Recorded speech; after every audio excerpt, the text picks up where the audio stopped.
On today's fly tying video, I'm going to tie for you my size 16 Little Black Stonefly Nymph. This is a great early season pattern here in Pennsylvania and one that has been a proven fish catcher for me. You've seen the material list, now let me get started with the fly.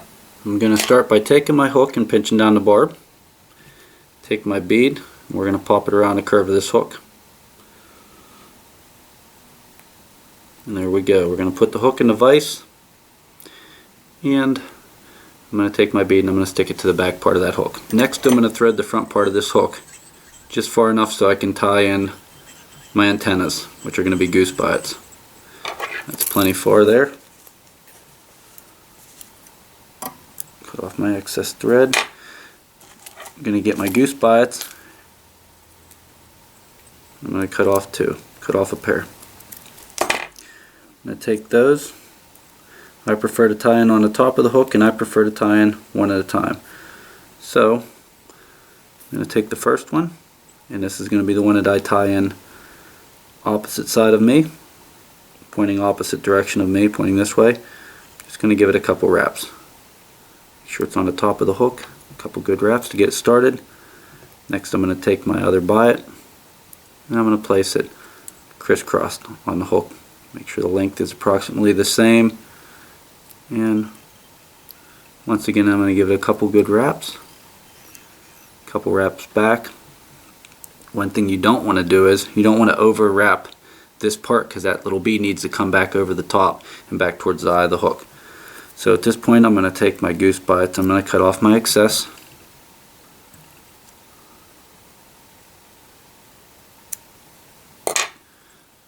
I'm going to wrap that back and secure it down.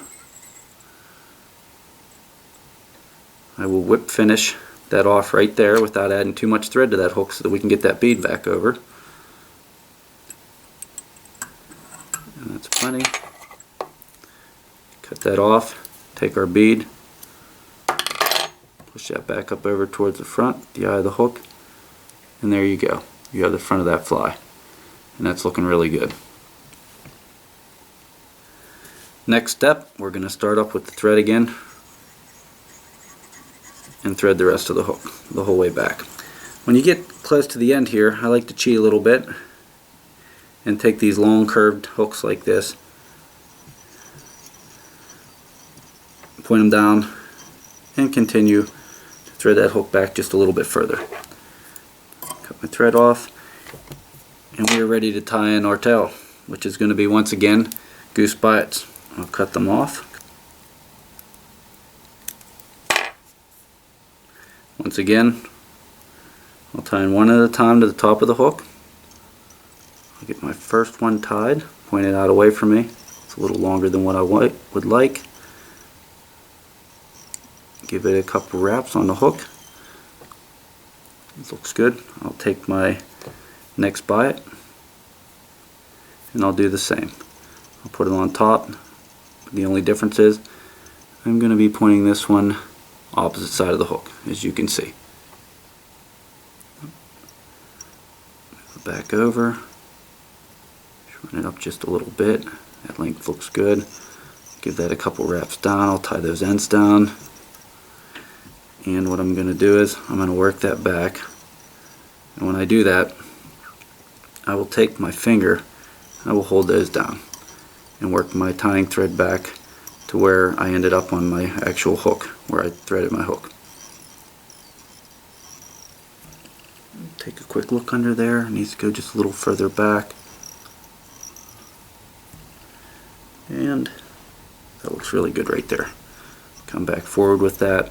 Now I'll take my hook and I'll put it back in the original position, and I'm ready to start tying in the body.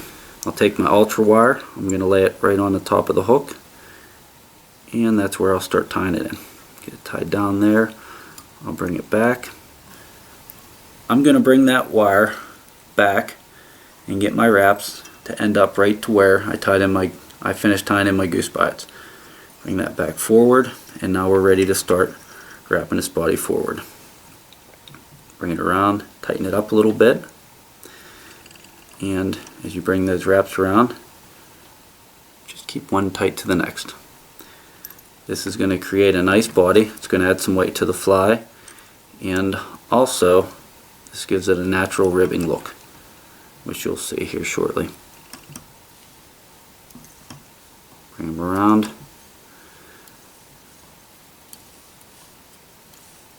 I'm going to work that up towards the front.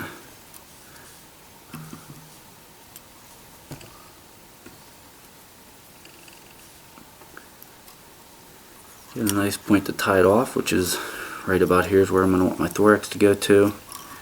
And seeing that this thread is really thin, I'm going to give it several wraps to tie it off, just to hold it down. Take that. And there you go. Next I'll tie in a piece of thin skin for the wing case. I have a pre-cut piece here.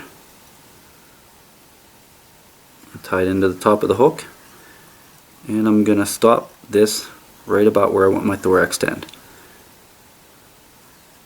It's pretty good right there.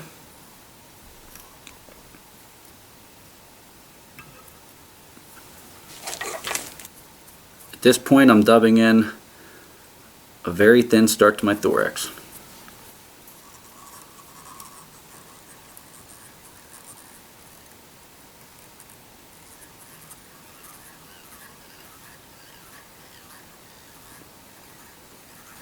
At this point I'm ready to start tying in the lively legs. I'm going to go ahead and take one out of my package. As you can see, there's a little tab here in the front. Also has a little tab here in the back. I'm going to take that front tab, I'm going to lay it right over the head of that fly, which is that bead, and those legs are going to be right up close against that bead. I'm going to take a wrap, I'm going to make sure that's on top of the hook, good and centered. I'm going to give that another wrap and a third wrap to hold that down. I'm going to go behind that set, give it one wrap, two wrap, three wraps, go behind that set, and I'm going to do the same. I'm going to give it 1, 2, 3 wraps, come right in front of that set of legs. So I'm between the front two sets of legs. That back set of legs, I'm going to cut those off now. I'm going to pull a little pressure on there, clip off that back set of legs, and the front little tab just as well. I'm going to grab a hold of it, put a little pressure, and snip it off.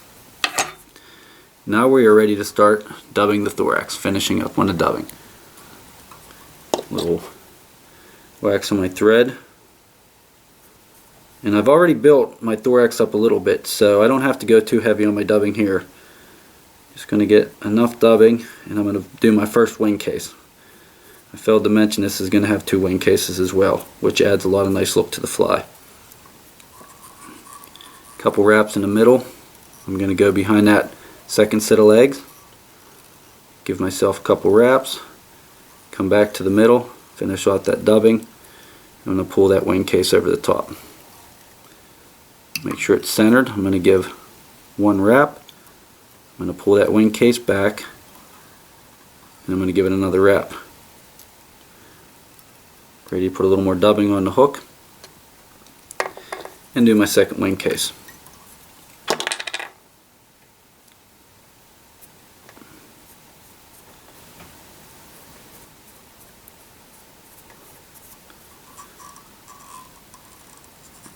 Now when I'm doing this second wing case, I'm going to take this dubbing, I'm going to work it back over top of the wing case a little bit. You'll notice this thin skin material, I'm going back over it, and that's going to create a nice looking wing case.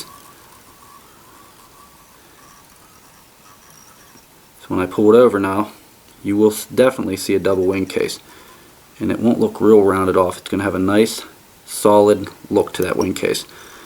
Give a couple wraps here in the front, actually 3 wraps to hold that down, 1 behind the bead. Now I'm ready to whip finish this fly.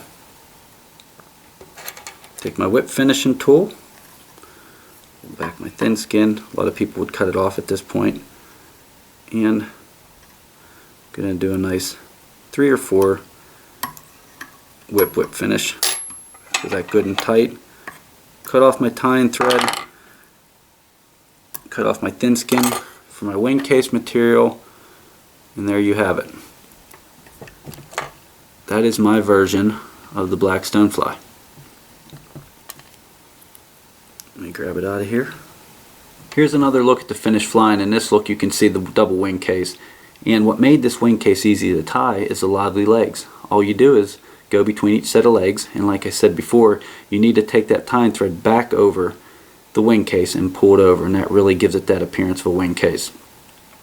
Check out more of our videos at Living for the Outdoors and livelylegs.com, and until next time, best of luck in the outdoors.